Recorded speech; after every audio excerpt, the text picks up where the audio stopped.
ปะนี่ค่ะเราซื้อของตามนี้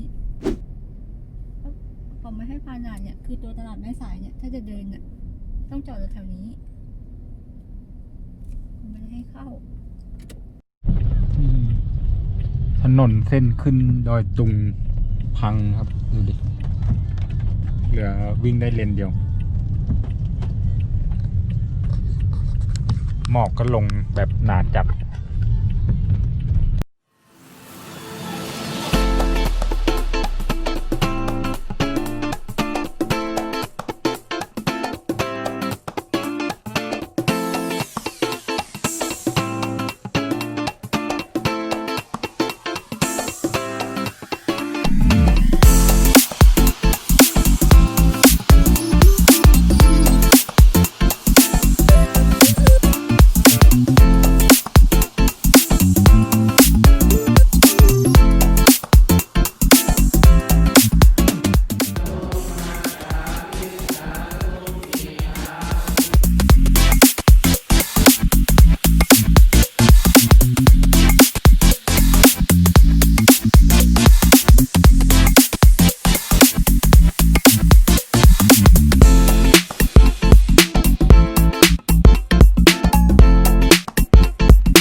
ตอนนี้ผม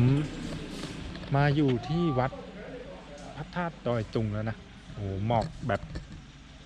มองแทบไม่เห็นเลยหมอกเยอะมากดูดินี่ภายในวัดพระธาตุดอยตุงแต่ผมคงไม่ขึ้นไปหรอกเพราะว่ามันมืดมันมองไม่เห็นนะ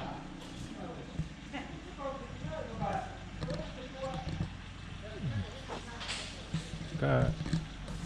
ที่มาดูบรรยากาศเฉยๆนะ